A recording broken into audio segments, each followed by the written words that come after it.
sariwain natin muli ang kwento. Let's revisit the story of Jesus' resurrection by connecting all the accounts of Mark, Matthew, John, and Luke in the Gospels. Luke 20, verse 1. Early on Sunday morning, while it was still dark, Mary Magdalene came to the tomb and found that the stone had been rolled away from the entrance. Nung kasing mga panahon na yon, ang mga libingan ay tinatakpan ng malalaking bato. Hindi yan kagaya ng mga nicho, mga lapida ngayon na nakikita natin sa mga sementeryo. Noon, mga inukang kuweba sa gilid ng mga bundok.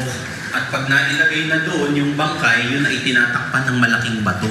Luke 24, verse 1 to 4. Taking the spices they had prepared, they found that the stone had been rolled away from the entrance.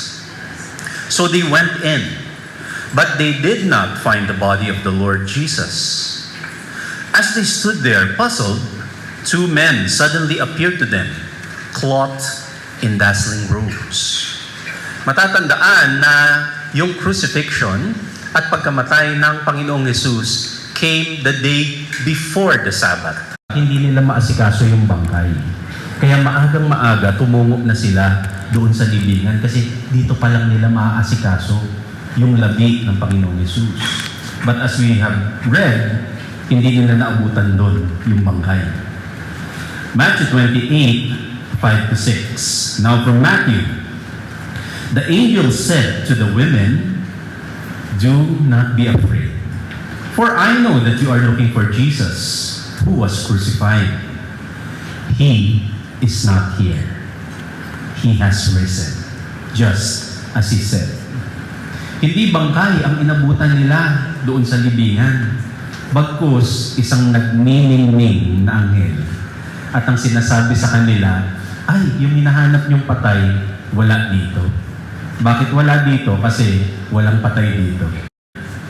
And now from Mark 16:7, ang bilin ng anghel sa mga kababaihan na siyang nauna doon sa libingan, "Now, go tell his disciples, including Peter, that Jesus is going ahead of you to Galilee.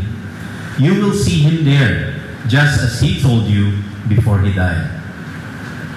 John 20, verse 1 to 3 and verse 6. She ran and found Simon Peter. She referring to Mary Magdalene. So she found Simon Peter and the other disciple, the one whom Jesus loved. And she said, "They have taken the Lord's body out of the tomb, and we don't know where they have put him." Peter and the other disciple started out for the tomb. Malamang kasi lito-lito pa si Mary sa mga sunod-sunod na pangyayari at hindi na niya napansin yung linaw ng message ng angel, yung linaw ng mga senyales na nasa tomb. At ang report niya, bagaman binilinan siya ng angel na sabihin mo mauuna na si Jesus sa Galilee. Ang nai-report niya hindi yon sa mga disciples. Ang nai-report niya, nawawala yung bangkay. Baka may kumuha. Yung pa nga ang banggit niya. Then Simon Peter arrived and went inside. Kasi nga pahango silang tumatakbo. He also noticed the linen wrappings lying there, while the cloth that had covered Jesus' head was folded up and lying apart from the other wrappings. Nagtakbuhan ng lahat, pero kagaya nung nakita ng mga kababaihan, wala na silang nakitang bangkay. Ang nakita pa nga nila bagkus, yung mga pambalot sa patay. At hindi lang nila yung basta nakita doon, mga balot-balot na lang, nakita nila yung mga pambalot, nakatupi na, maayos na nakasalansan. This account ng apat na gospel writer is a huge declaration. After Jesus was crucified and killed, all of the surrounding details spoke Jesus' message clearly. Lahat ng mga detalye, ang linaw-linaw na sinasabi, He is not here. He is alive. Hindi pa nga natin tutuunan ng pansin na may angel na nga na nagsasalita, na nagsasabi, wala dito yung hinahanap nyo. all the signs, masdan nyo yung mga detalye sa kapaligiran ng kwento. Nakagulong nasa isang tabi yung stone na dapat nakatakip sa libingan, nakatupi ng maayos sa mga pambalot ng patay. Ang linaw-linaw ng mensahe. Jesus is alive. Malinaw, malakas na mensahe. Mahalaga itong mga mensahe na ito na maging malinaw at malakas dahil kung aalalahanin, if we will remember, Jesus kept His quietness. Jesus kept His peace through the brutal mocking, the brutal torture, and execution. Mahalaga na malinaw at malakas yung mensahe kasi doon sa pinagdaanan ng Panginoong Jesus during His sacrifice, nanahimik lang siya. Hindi siya nagsalita, ni hindi siya umimik. Tahimik lang siya. Jesus was silent before the Pharisees. Mark 14:60-61, the high priest stood up in the council and asked Jesus, "Why don't you say anything in your own defense?" Kasi ang dami-daming ibinibintang sa'yo. Don't you hear the charges they are making against you? But Jesus kept quiet and did not say a word. Nanahimik si Jesus sa harapan ng crowd, sa harapan ng mga madla na kung ano-anong isinisigaw sa Kanya. And remember, ang sinisigaw ng mga crowd sa Kanya, ultimately, crucify Him. Patayin siya. Matthew 27:23, why? Pilate demanded. Tinatanong ni Pilate, nung Roman governor, yung mga tao, bakit niyo gusto siyang patayin? What crime has he committed? But the mob roared even louder, crucify him. Pero si Jesus, nanahimik. Hindi siya nakipagtaasan ng boses doon sa crowd na nagsisigawan. Even before Herod. Herod was supposed to be the king of the Jews. Bagaman merong Roman authority dahil under colony sila, meron pa rin Jewish king under the Roman government. Hindi niya sinagot, hindi niya inimik ang Jewish king na ito. Luke 23 verse 8-9, for a long time, Herod had wanted to see Jesus and was very happy because he finally had his chance. And he had heard many things about Jesus and hoped to see him working miracle. Tagal na pala itong Jewish king na gustong makita si Jesus kasi nga balitang-balita yung mga miracle niya. Verse 9, Herod asked Jesus a lot of questions, but again, Jesus did not answer.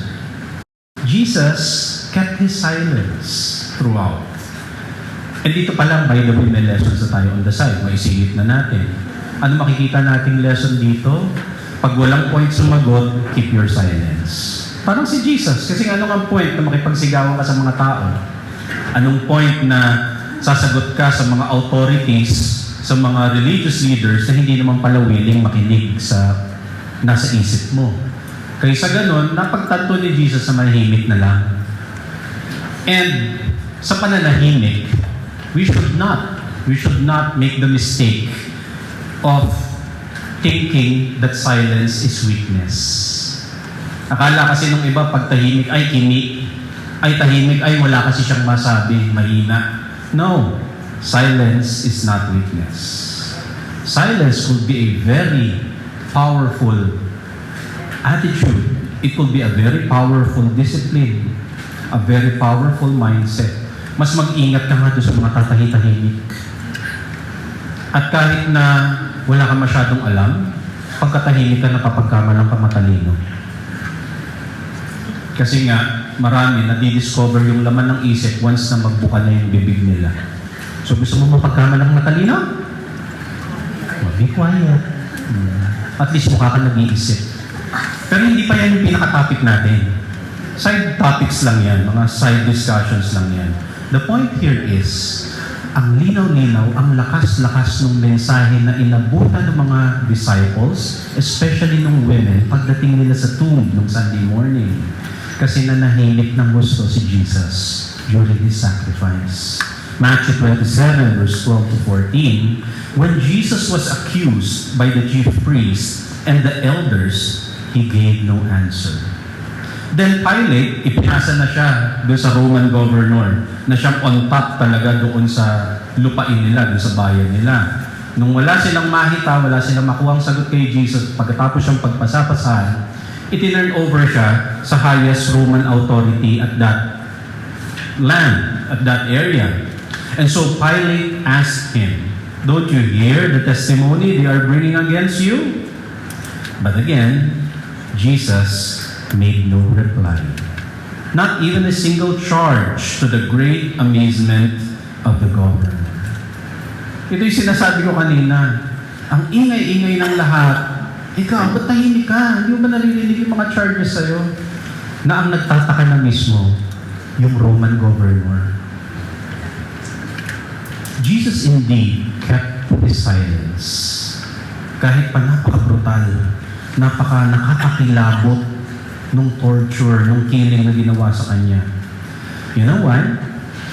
Because Jesus had only one answer. Hindi niya kailangan na maraming buka ng bibig. Isa lang ang kanyang natatanging sagot. He knew that later on, the tomb will do the talking.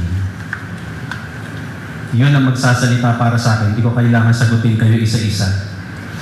Isang sagot lang ang kailangan ni Jesus para patahimikin ang lahat ng laban sa kanyang mensahe, para patahimikin ang lahat ng laban sa kanya. Ano yung sagot na yun? The resurrection. Walang masyadong paliwanag. Wala masyadong sabi-sabi. The resurrection will speak for itself. Jesus put to silence all questions, all accusations, and all cancellations against him through his resurrection. Napakalinaw na mensahe. The details, tignan nyo nga yung mga details sa mga binasa natin kanina.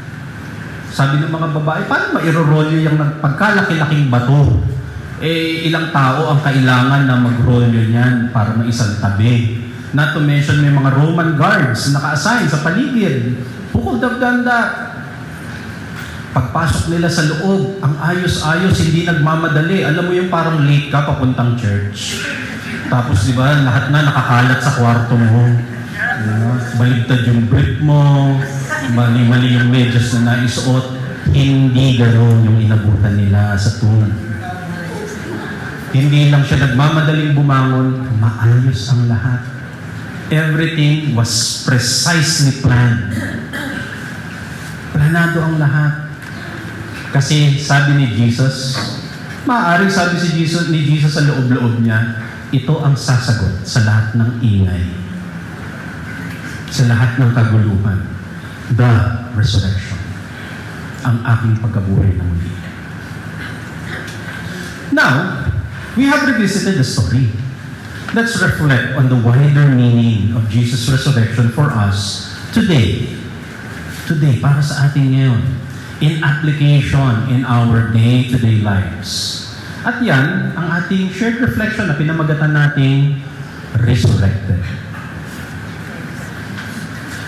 As people, we are bound to face death.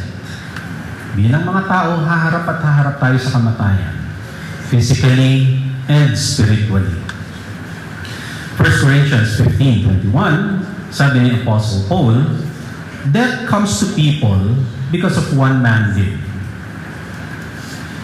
But now, there is resurrection from death because of another man. Tinatanaw kasi ni Apostle Paul yung pagpasok ng death sa ating mga buhay doon sa simula ng kanilang paniniwala, looking back to Adam. Na sa kwento ni Adam, doon pumasok ang kamatayan.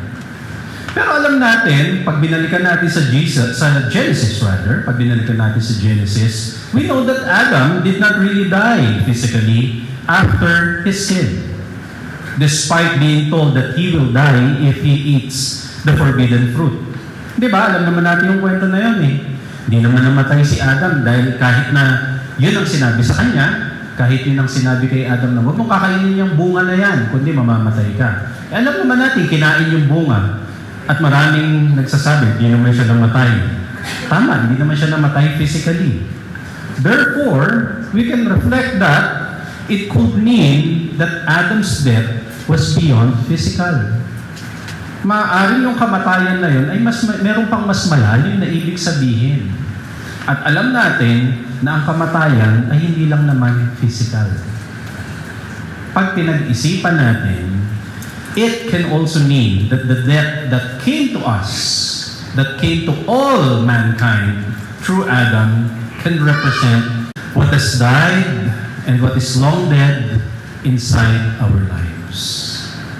Maaari na yung tinutukoy nga pag pinag-isipan natin ay hindi lang kamatayang pisikal. Pwedeng mga kamatayan yan na hinaharap natin araw-araw. Mga bagay na namamatay, mga bagay na namatay na, at maaari ding mga bagay na matagal nang patay at nakalibing na sa ating buhay. Higit sa physical death, mayroong mga kamatayan na nangyayari araw-araw sa bawat isa sa atin. At ano yung mga tinutukoy natin na sinasabi ko nga, maaaring mga bagay na namamatay unti-unti. Right now, mga bagay na patay na nga, o mga bagay na matagal na patay at nakabuhol, nakalibing na nga. Pwede yung inner peace, pansariling kapayapaan. Pwede yung connectedness to other people. Pwedeng namamatay yun. At pwedeng patay na nga yung connections ninyo. Pwede yung sense of identity. Parang nawalan na ako ng pagkatao, sabi nga nila. Namatay. Pwede yung direction and purpose. Naligaw na ako, nalilito na ako.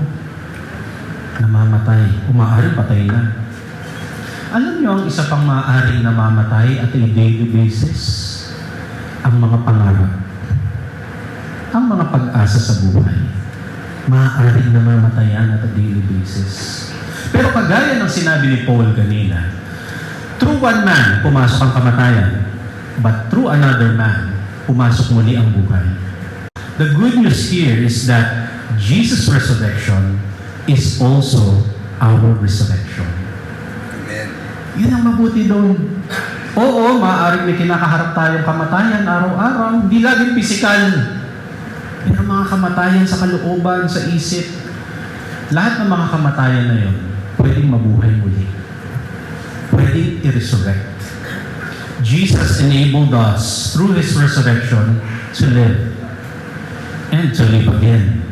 Through Jesus, whatever we see inside us as dying, or has died, or is long dead, can be resurrected.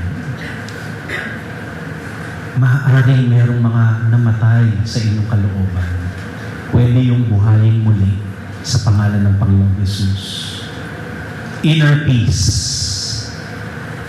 Tagal-tagal ko nang walang kapayapaan. Pwede ulit mabuhay. Tagal-tagal ko nang walang encouragement, walang lakas ng loob. Pwede ulit mabuhay.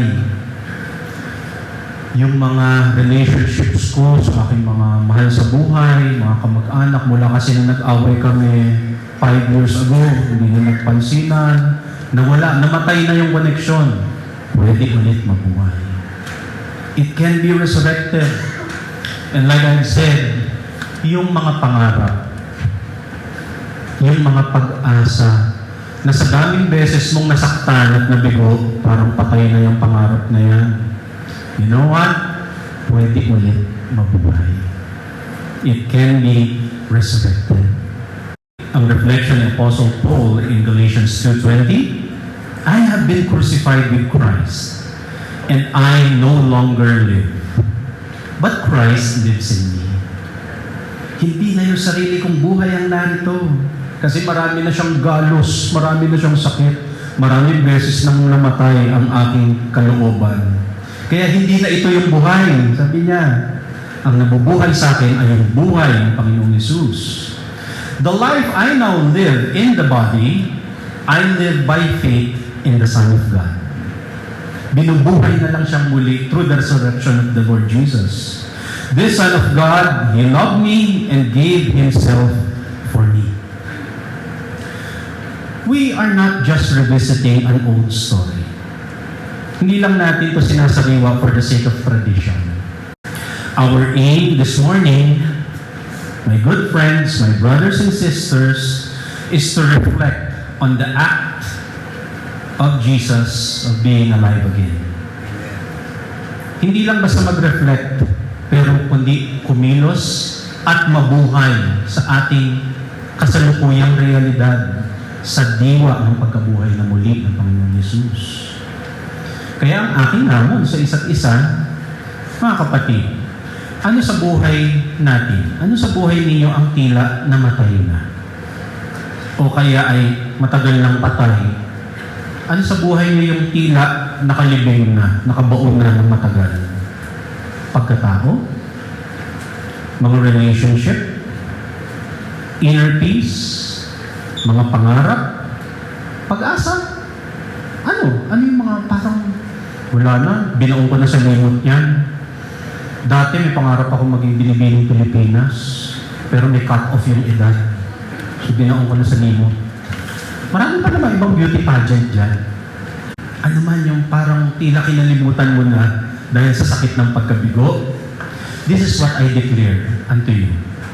Just like Jesus, in the name of Jesus, be resurrected. Amen. Just like that original Sunday morning, Jesus was resurrected. Now in the Spirit of Jesus, be resurrected. Kasi yun ang talagang lapat niya sa katotohanan natin ngayon. Jesus invites us to partake in the power of His resurrection. Yung resurrection niya, hindi lang sa Kanya yun.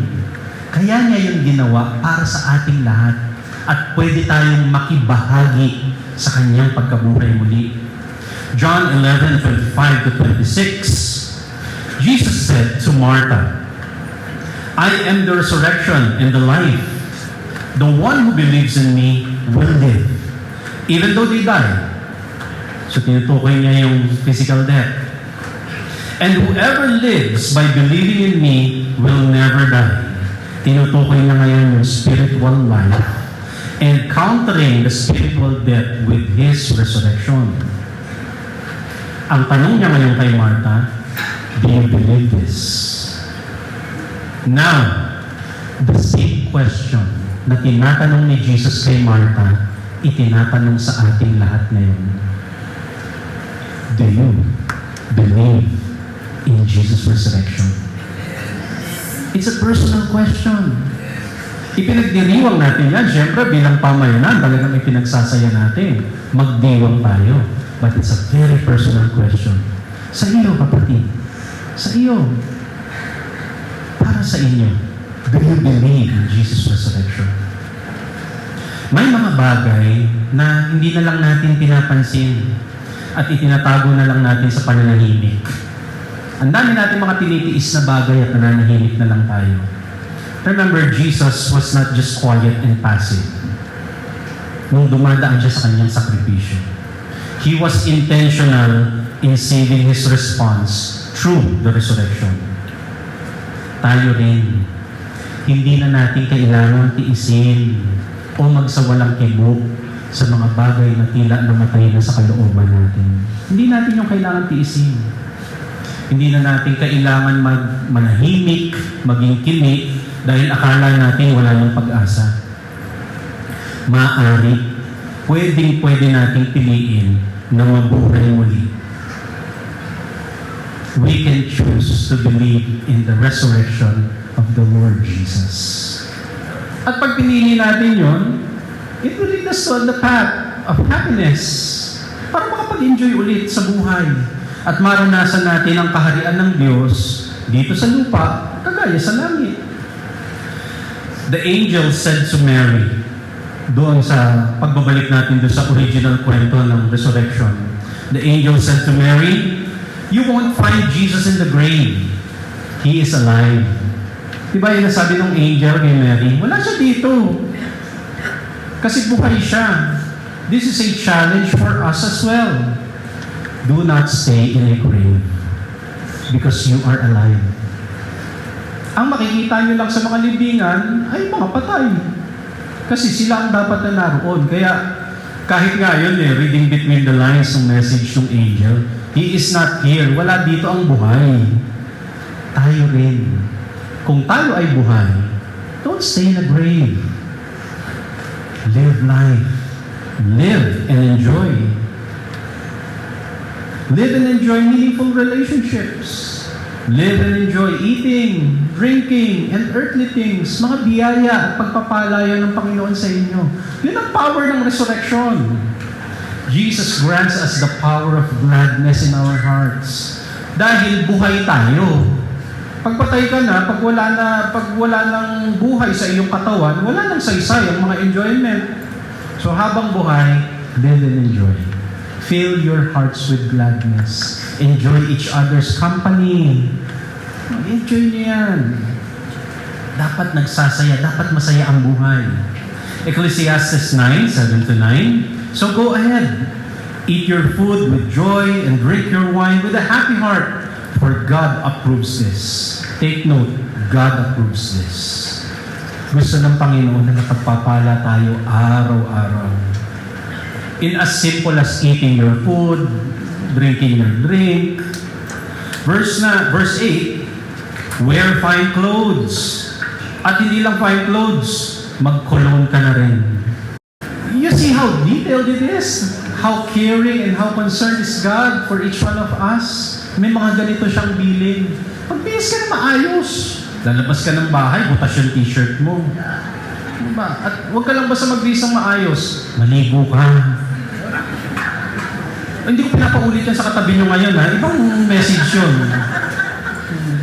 Kasi meron akong mga pinapaulit. Sabihin mo sa katabi mo, pero hindi naman kasama ito, maligo ka. Pero sabi mo, maligo ka. Magpabango.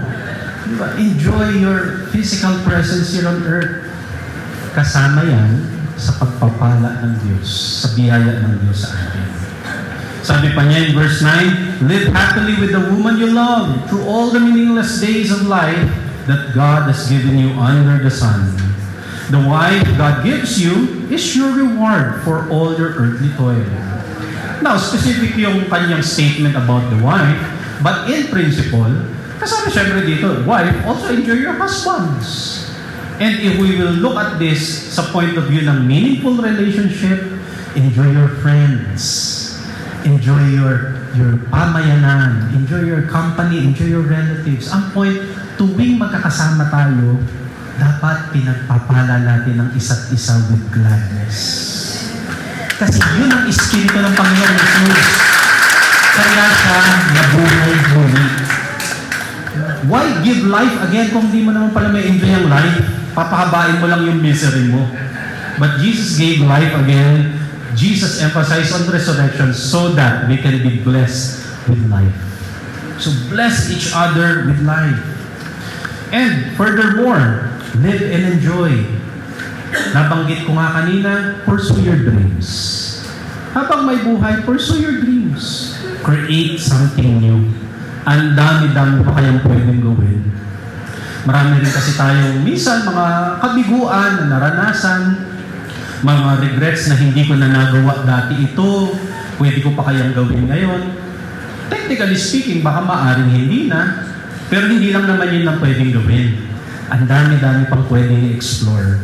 And I encourage you, brothers and sisters, mga kapatid, create something new. Pursue a new dream. Especially regardless of age. Kahit may edad na, dream of something new. John 14:13-14, you can ask for anything in my name, sabi ng Panginoong Jesus. So remember, in my name, the name of the resurrected Jesus. The name of the resurrected Jesus. Ask for anything in His name, and I will do it, sabi niya. So that the Son can bring glory to the Father. Yes, ask me for anything in my name, and I will do it. Holding unto this promise of the resurrected Jesus, remember, holding unto this promise, again, I say unto you, bumuo kayo ng mga bagong pangarap. Bumuo kayo ng mga bagong initiatives. Ang dami-dami pang pagpapala ang nakalatag sa ating harapan. It's up to us to pursue and grab it in Jesus' name. Amen. Ephesians 2, verse 10, for we are God's masterpiece. He has created us anew in Christ Jesus, so we can do the good things He planned for us long ago. Sabi, we are masterpiece. That in itself is already a blessing. Pero if you read further, sabi niya, alam niyo, ang dami-daming ipinlano ang Diyos sa bawat isa. Ang tagal-tagal na niyang pinlano noon pa para gawin ninyo itong mga plano na ito na gusto niyang magawa natin. Good things, wonderful things, amazing things.